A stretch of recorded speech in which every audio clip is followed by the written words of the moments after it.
Olá pessoal, sou o professor Geraldo. Nos encontros que nós vamos ter nessa semana, nós estamos nos propondo a analisar as questões da prova do Enem, a prova azul do ano de 2019. Em breve você também enfrentará o Exame Nacional do Ensino Médio e é importante que você não só tenha a noção do conteúdo, estude aquilo que pode ser perguntado, que é o que você normalmente estuda na escola, é claro. O conteúdo oficial do ensino médio é o que o seu colégio está passando para você nessas 3 séries, mas também, além do conteúdo, é muito importante que você se informe a respeito do formato da prova. São questões de múltipla escolha, mas exatamente o que essas questões exploram, nós vamos tentar descobrir isso vendo as próprias questões que caíram no ano de 2019 na prova azul. Neste encontro, particularmente, nós vamos ver as questões que trabalhamos na Física A da 2ª série. Portanto, questões a respeito de estática, equilíbrio e também óptica, que é o assunto que está sendo trabalhado agora, ainda não concluído, é claro, será concluído até o final do ano. Mas nós já vamos abordar as 4 questões que foram selecionadas dentro desse conteúdo no ano de 2019. De maneira que o título desta aula é Revisa Enem, são os encontros dessa semana. Vamos lidar com questões de física na parte de óptica e estática. Vamos ver então quais as questões que foram selecionadas para este encontro. A primeira vai ser a questão que levou o número 98. Repita, essa numeração se refere à prova azul do Enem, ano de 2019.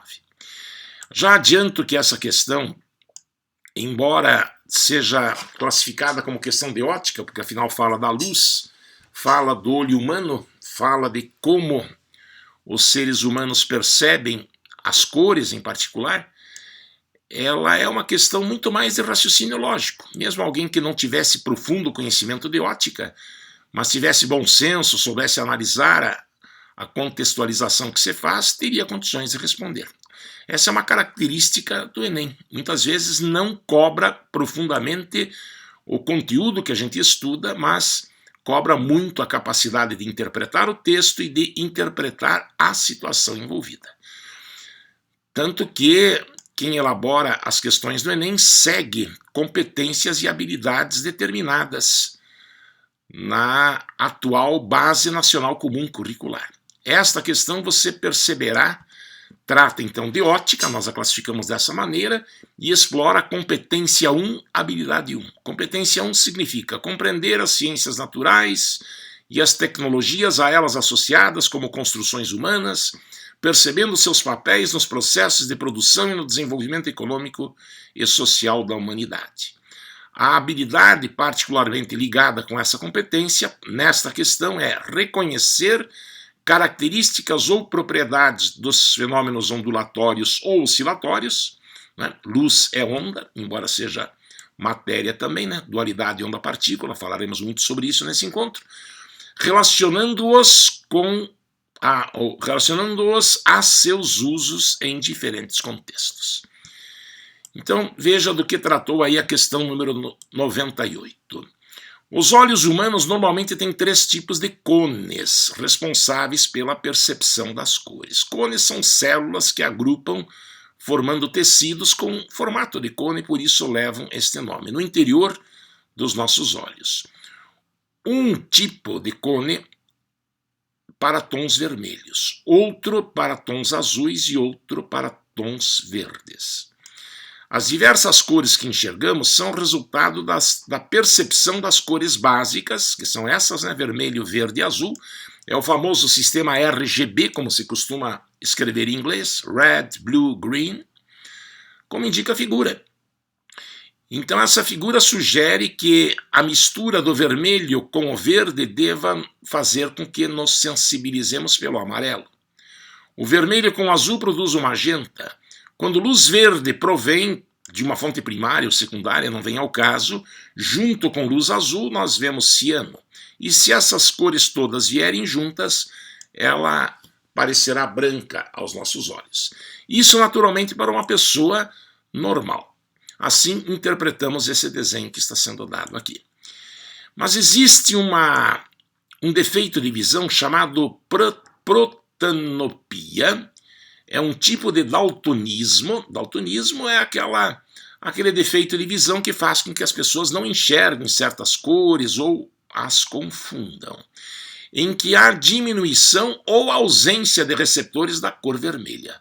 Protanopia, então, é aquele tipo de daltonismo em que a pessoa não consegue perceber o vermelho, ou percebe, mas de maneira não normal, digamos assim, não suficientemente intensa, ou simplesmente ausência do vermelho. Considere um teste com 2 voluntários, uma pessoa com visão normal e outra com caso severo de pranotopia. Nesse teste, eles devem descrever a cor dos cartões que lhes são mostrados. São utilizadas as cores indicadas na figura. E aí a pergunta: para qual cartão os voluntários identificarão a mesma cor? Então, um tem visão normal e o outro não enxerga o vermelho.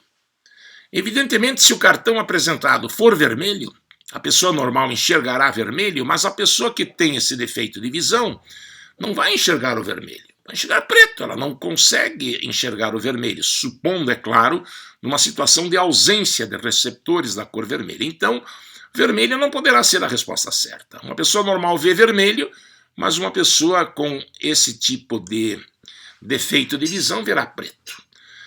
Da mesma forma, o amarelo, que é a combinação do vermelho com o verde.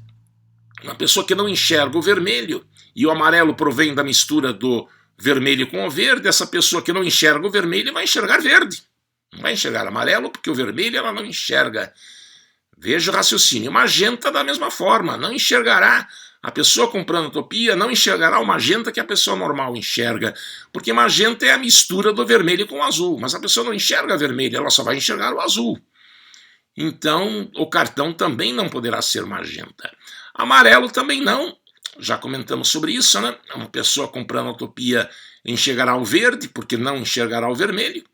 O branco, da mesma forma, não pode ser, porque se a pessoa não enxerga o vermelho e o branco é o resultado da mistura do vermelho com o azul com o verde, a pessoa enxergará a mistura do azul com o verde, porque vermelho ela não enxerga, então enxerga ciano.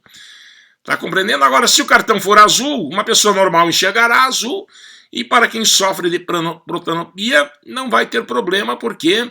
Porque o azul ela recebe, o que ela não recebe, o que ela não percebe é o vermelho.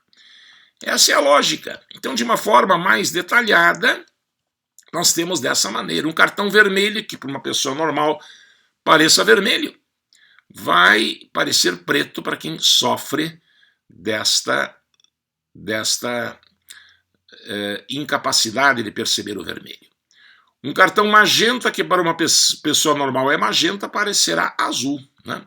Magenta é a mistura do azul com o vermelho, mas o vermelho a pessoa não percebe.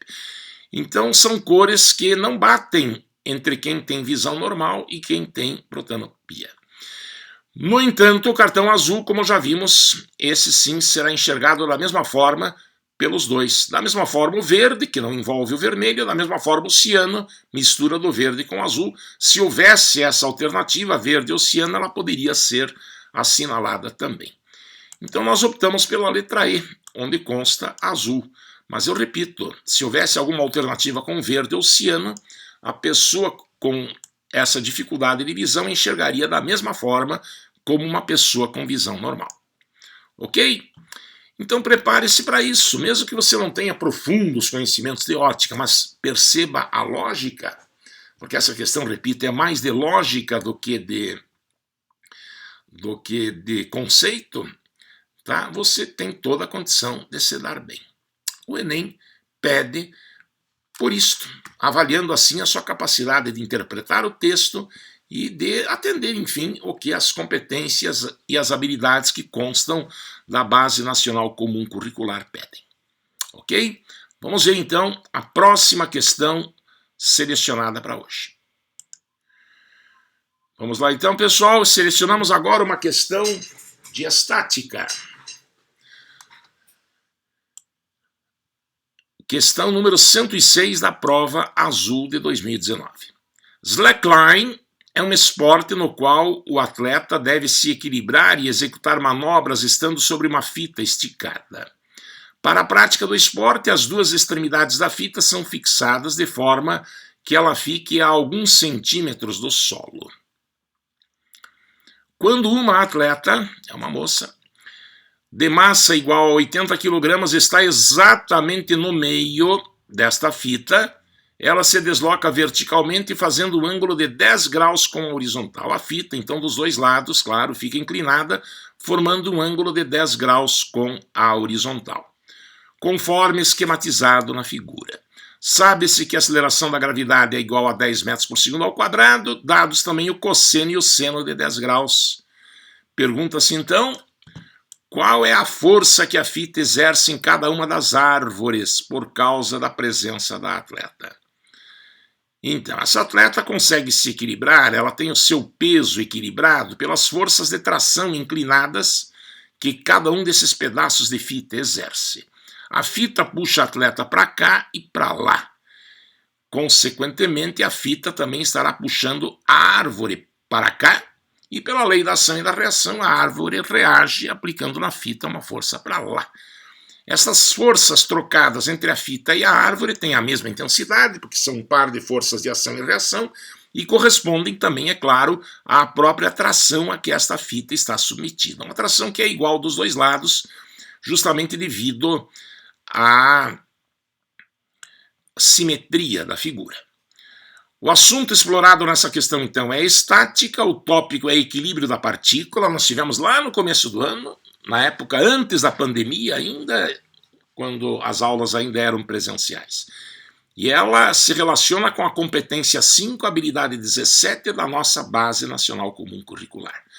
A competência 5 pede entender métodos e procedimentos próprios das ciências naturais e aplicá-los em diferentes contextos. É o caso aqui.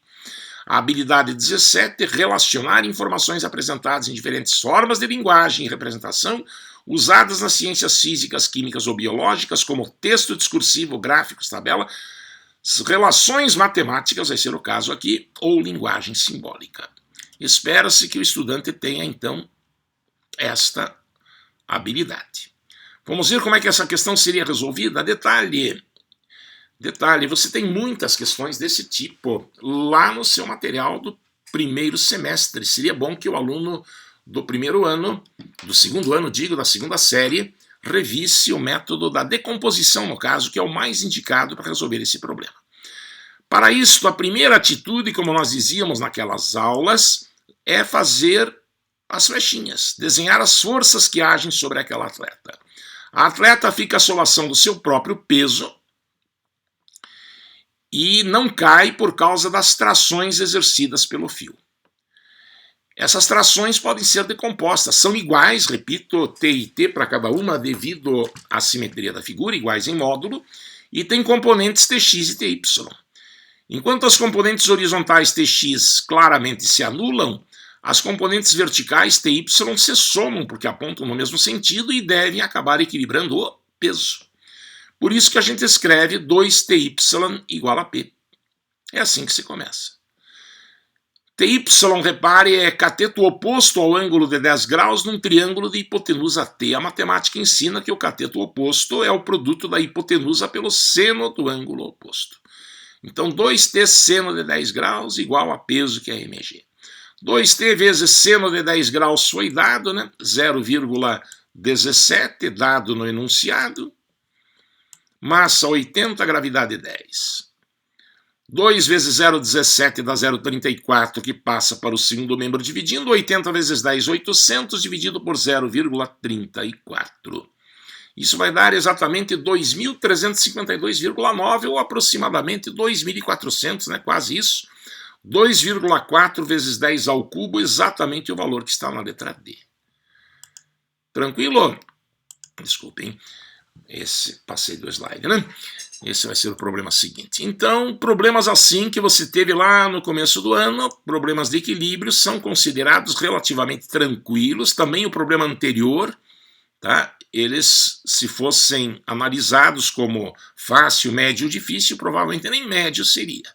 Tá? Talvez seja esse o tipo de problema mais simples que nós poderíamos propor sobre a técnica da decomposição. Não quer dizer que toda a prova do Enem seja fácil. Há questões não tão fáceis, cobrando muitas vezes interpretação, menos cálculo, menos conceito, mas muito cuidado na interpretação, dar as respostas sempre a partir do enunciado. Enfim, o Enem tem as suas características que podem complicar e que para as quais nós vamos ser alertados nos exercícios que virão a seguir, que voltarão a ser de ótica. Ok? Vamos ver então qual a próxima questão a ser trabalhada nesse nosso encontro de hoje. Escolhemos um total de foram 4 questões sobre ótica e estática que puderam ser identificadas na prova azul do Enem de 2019. Vamos então à próxima questão. Então veja a questão que vem agora. A maioria das pessoas fica com a visão embaçada ao abrir os olhos debaixo d'água. Questão 132, repito, da prova azul Enem 2019. Você já experimentou abrir os olhos embaixo d'água?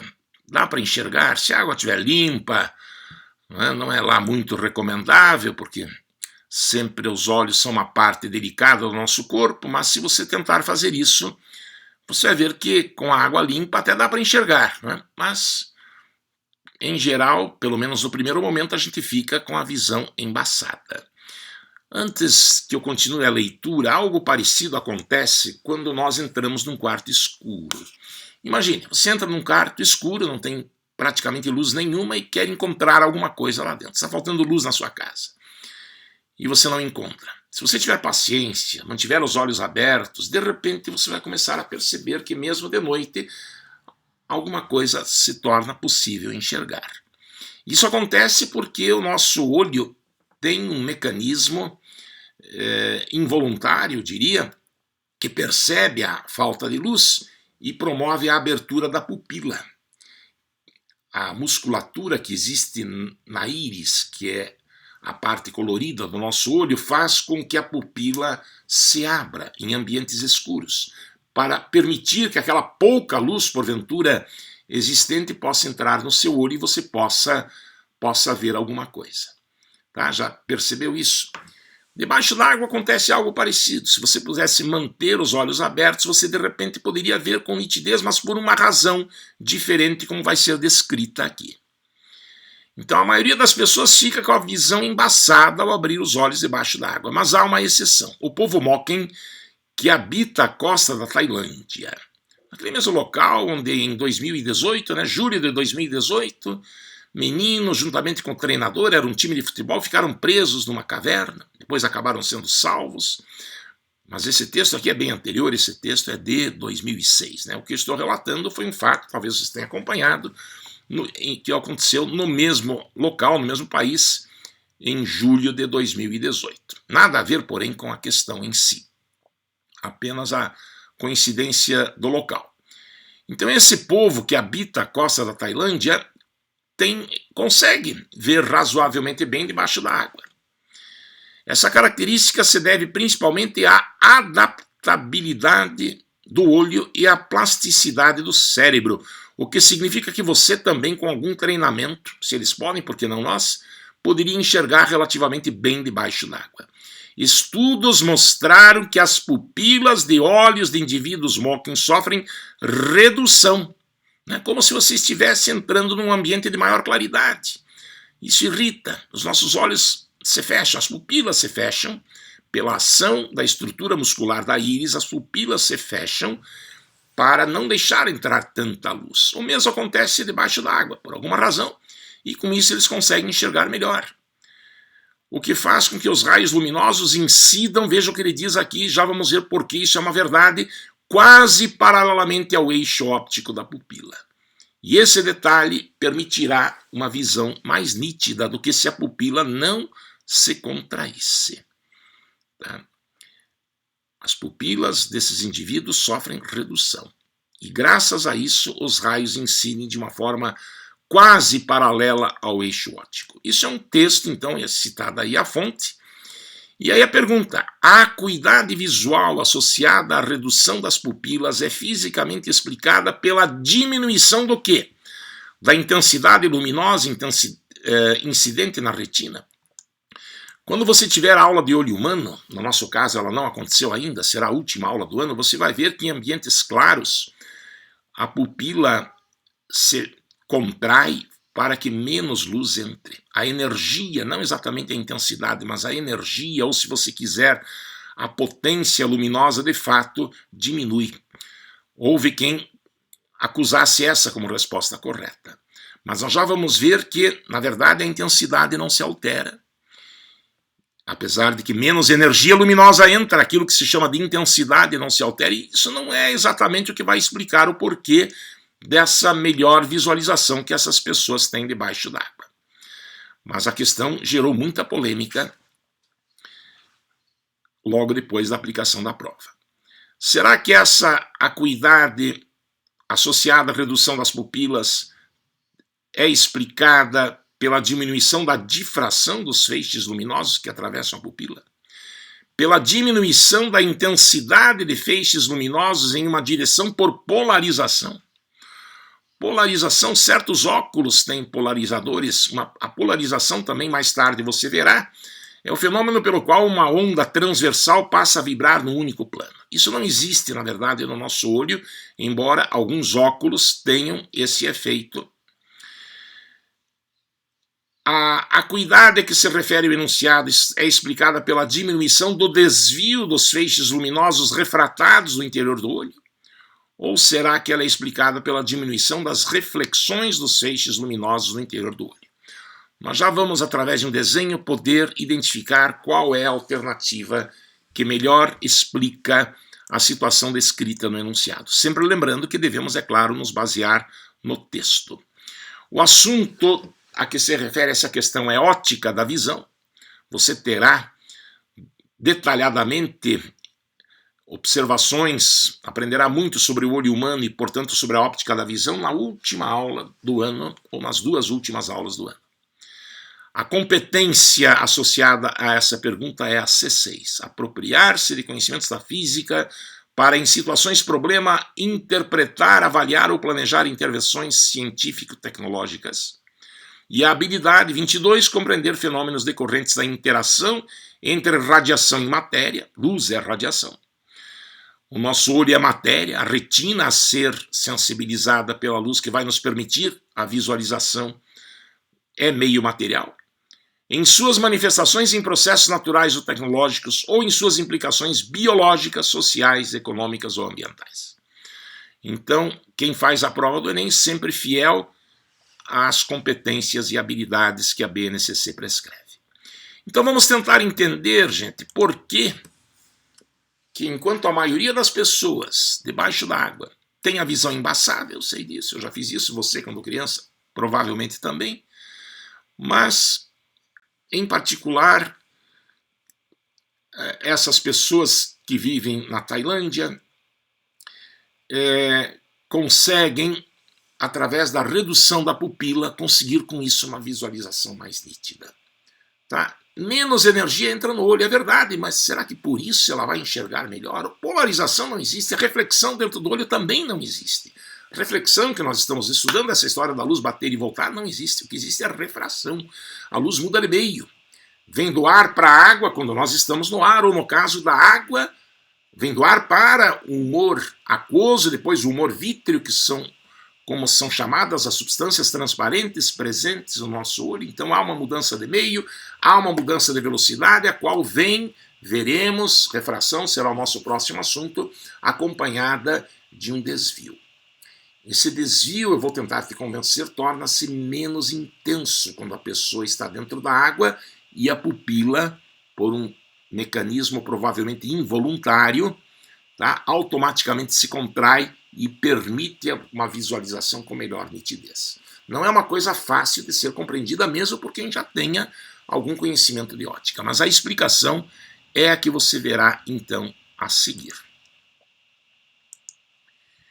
Então veja só, aqui está um desenho do olho humano, em condições normais, em que você está tentando ver um objeto que esteja no ar, tá? Essa lente natural biconvexa que todos nós temos chama-se cristalino. Entre o cristalino e a córnea, que é aquela pelezinha transparente que recobre o olho, está uma substância líquida transparente chamada humor aquoso. Entre o cristalino e a retina, que é a parte sensível à luz, lá no fundo do olho, está o humor vítreo. Quando a luz vem do ar, de uma fonte pontual de luz, por exemplo, nós conseguimos enxergá-la, uma vela, porque a luz faz esse caminho, repare. Um feixe divergente, ao passar pelo cristalino, é por ele desviado e os raios acabam se encontrando exatamente na retina. O olho humano tem a capacidade de adaptar a distância focal do cristalino e, consequentemente, a divergência pela ação de certos músculos que sustentam o cristalino, que são chamados músculos ciliares. Nós temos essa capacidade e quando uma imagem é nítida, isso que você precisa saber, é porque ela se forma de maneira pontual na retina. Você poderia também estudar algo, nós não falamos ainda, um sistema estigmático como este, seria aquele... O espelho plano também tem essa característica de associar a um ponto objeto um único ponto imagem. Quando de um objeto nós obtemos várias imagens, o que normalmente acontecerá debaixo d'água, já vou lhe mostrar, isto representa uma situação não de estigmatismo, mas de astigmatismo. O sistema passa a ser astigmático e a visão deixa de ser nítida. Mas no ar você consegue ver então aquele objeto pontual pela formação da imagem exatamente na retina. Esse desvio que a luz sofre ao vir do ar para o olho é relativamente acentuado, porque existe uma grandeza chamada índice de refração que para o ar vale 1 e para a substância transparente de dentro do olho é maior do que 1. A diferença dos índices de refração é que acaba produzindo esse desvio, como brevemente nós estaremos estudando. Quando a pessoa, porém, está dentro d'água, o índice de refração da água, 1,33 aproximadamente, nós vamos ter frequentemente contato com esse valor nas aulas de refração, ele se torna não tão diferente, é muito próximo do índice de refração da substância transparente que está dentro do olho. Isso fará com que esse desvio relativamente acentuado aqui se torne menos acentuado nesse caso. E os raios novamente convergem, afinal o cristalino é uma lente convergente, mas eles irão convergir atrás da retina e a imagem não será nítida. Na retina vai se formar um borrão nessa região que eu te mostrei aqui. Então, de um objeto você teria, na verdade, várias imagens e por isso você não estaria tendo uma visualização nítida. Agora, se os Moken reduzem instintivamente, através de um mecanismo, repito, involuntário, a pupila, isso é para a pupila relaxada, aqui é para a pupila contraída, veja o que acontece. Os raios se tornam quase paralelos ao eixo óptico da lente, o ângulo beta de incidência aqui seria menor do que o ângulo alfa, então combina com o que estava escrito no texto. E neste caso, se você reparar bem, o desvio que a luz sofre no seu trajeto é menor do que antes. Está claro para você que esse ângulo de desvio agora é menor do que antes? E olhe o que acontece com aquela região onde se forma aquele borrão. Ela se torna bem menos extensa. Por isto, embora a visão continue não sendo nítida como deveria ser, como provavelmente seria no ar, ela é mais nítida do que se a pupila estivesse relaxada. Então, por haver difração, ou melhor dizendo, por haver essa redução da pupila, você conseguirá ver a imagem mais nítida. É algo assim, né, o desvio se tornando menor, que consta exatamente na alternativa da letra D, devido à diminuição do desvio dos raios luminosos refratados. No interior do olho, a visualização se torna mais nítida. A fim de que possamos ratificar que as demais alternativas estão erradas, muita coisa eu já falei, mas ratificando agora. A contração da pupila, possibilitada pela ação da musculatura da íris, torna menor o desvio dos feixes luminosos refratados no olho. É o que você viu no desenho, é o que explica melhor o porquê da melhor visualização. Cuidado com a letra A. Embora exista redução de entrada de luz, e por isso menos energia luminosa entra, menos potência luminosa entra, aquilo que a gente chama de intensidade luminosa.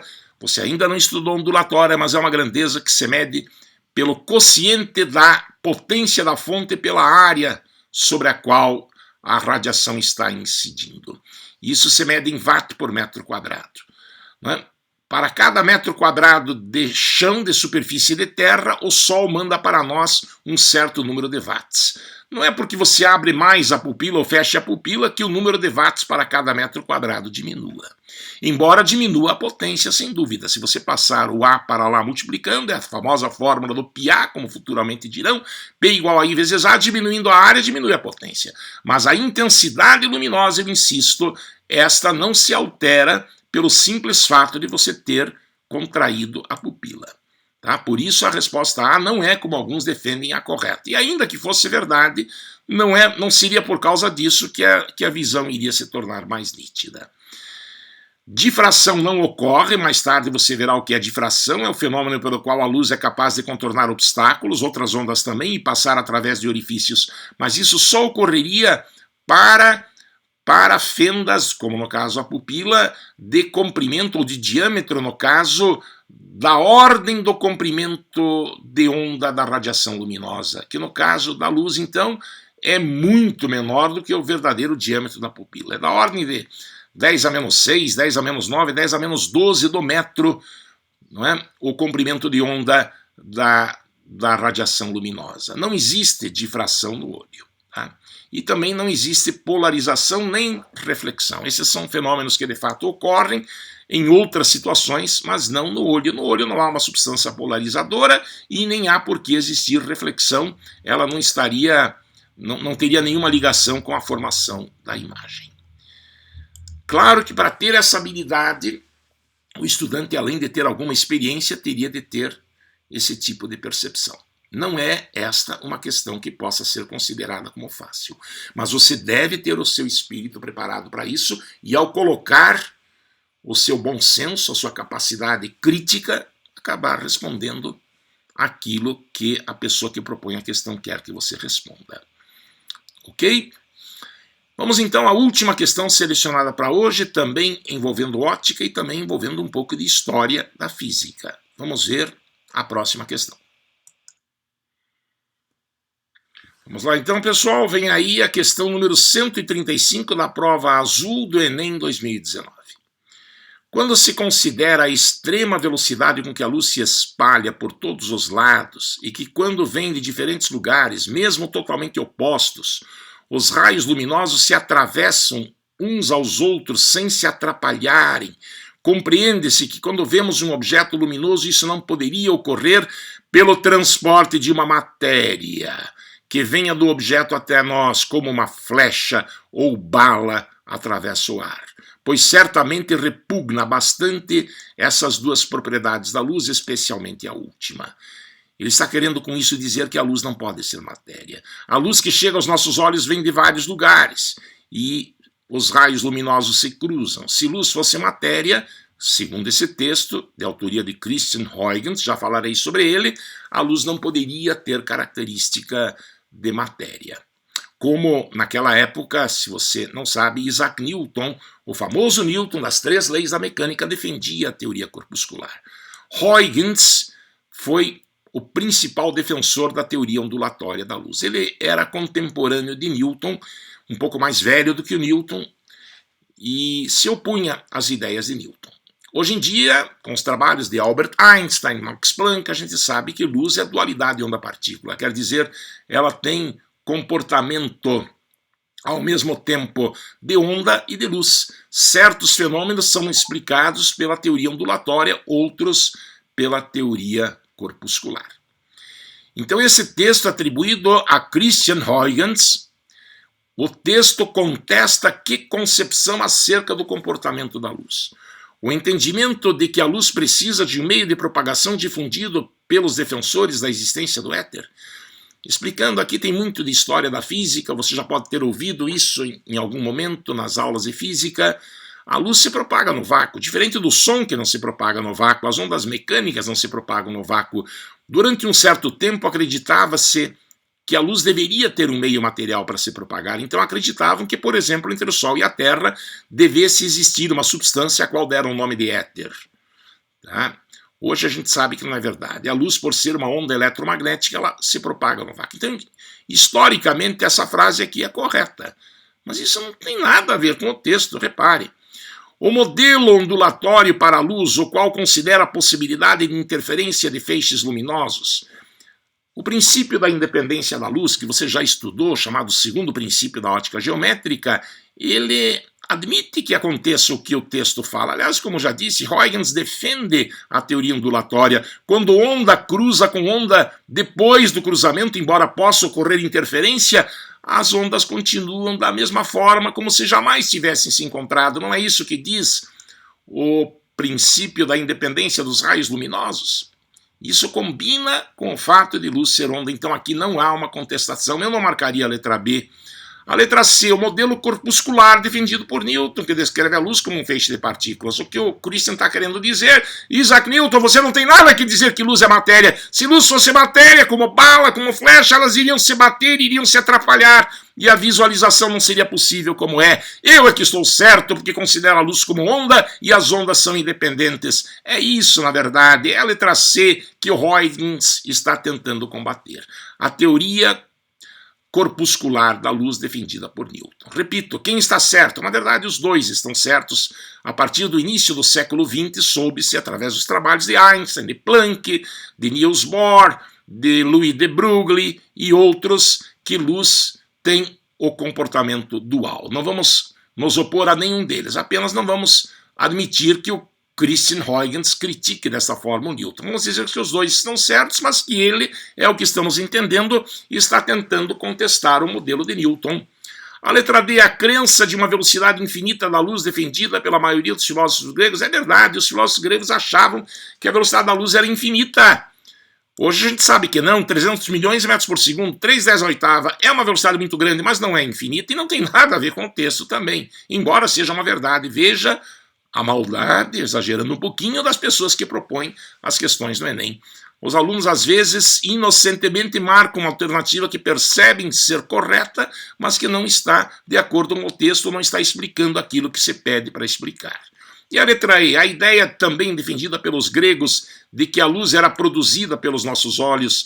Nas primeiras páginas do nosso material de ótica, você leu lá, os gregos realmente tinham essa ideia de que a luz era causada por alguma coisa que os nossos olhos emitem.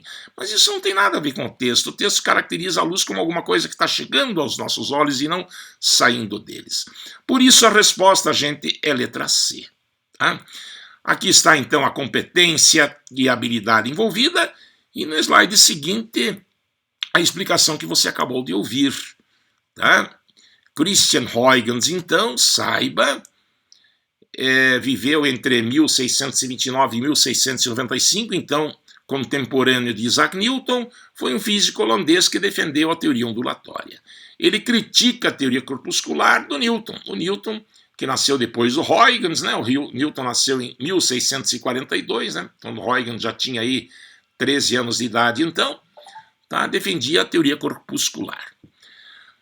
A resposta a ser assinalada é a letra C. Eu chamo a sua atenção para as palavras matéria, que está no texto da questão, né? Lá no texto da questão tem matéria, e a palavra corpuscular que aparece na letra C, que remetem ao mesmo tipo de pensamento, modelo corpuscular. Então é a isso que o Christian Huygens tentava com esse texto se opor. As alternativas A, D e E, como você ouviu, citam fatos históricos, mas que não são contemplados no texto, não dizem respeito à contestação que Huygens faz, e a alternativa B justamente ratifica a teoria ondulatória que Huygens defende. No século XX, Einstein, Planck, de Broglie, Bohr e Compton, tá, deram à luz a concepção que se tem dela nos dias atuais. Dualidade onda-partícula. Tranquilo? Então essa questão, gente, poderia ser respondida mesmo sem profundo conhecimento. Bastava que você percebesse quando ele fala em flecha, em bala, flechas e balas vindo de todos os lugares para os nossos olhos, entre aspas, né? deveriam bater-se mutuamente e se atrapalhar, e a visualização não poderia ser como é. Uma clara crítica à teoria corpuscular. Mas acredite, luz é matéria e é onda também. Tá? Brevemente você estará calculando a massa do fóton. Para quem já tem noção, mc², a fórmula de Einstein, né? mc², que traduz o conteúdo energético que uma certa massa tem, a gente iguala com HF, constante de Planck vezes a frequência, e assim acaba conseguindo calcular a massa do fóton. Interações entre fótons realmente existem, mas quando se considera o caráter ondulatório da luz, a gente consegue explicar aquilo que o Huygens aqui estava tentando contestar. Da mesma forma, feixes de elétrons. Elétron tem massa, pequena, mas tem, que tenham velocidades grandes próximas da luz, ao passarem através de fendas, sofrem difração, desviam-se, sofrem interferência, o que é próprio das ondas. Quer dizer, matéria tem comportamento de onda e onda também tem o comportamento de matéria. As coisas não colidem, elas se complementam. Tá? Em algum momento na sua vida de estudante você ainda vai compreender melhor o que eu estou tentando lhe explicar. Então é isso, gente. O Enem, como você vê, não é de se matar com a unha. Mas as questões têm essa característica. Elas não cobram tanto aqueles conceitos que você vê na escola, mas elas cobram a tua capacidade de discernir, de criticar, de analisar, de interpretar. Esses verbos estão frequentemente presentes nas competências e nas habilidades que a Base Nacional Comum Curricular requer. E nesse sentido, devemos elogiar o INEP, que é o órgão que elabora essas questões e que está sendo fiel a essas determinações legais, né, que constam da Base Nacional Comum Curricular. E como é que fica o estudante nessa história? O estudante tem que dançar conforme a música, tem que perceber o que está acontecendo. E é exatamente isso que o Positivo quer com esse encontro, que você se enfronhe, se familiarize, né? E quanto mais se aproximar o grande dia, mais confiança você terá. Veja outras questões também por sua conta. É fácil de encontrar as provas do Enem na própria internet. Procure resolver aquelas que se relacionem com assuntos que você já estudou e você ficará cada vez mais confiante do seu sucesso nesse exame. Eu fico muito grato pela sua atenção e espero revê-lo em breve, né? Ótica, reflexão da luz terminou. Refração, justamente, né, será o nosso assunto durante o mês de outubro. Até lá, então, pessoal. Um forte abraço.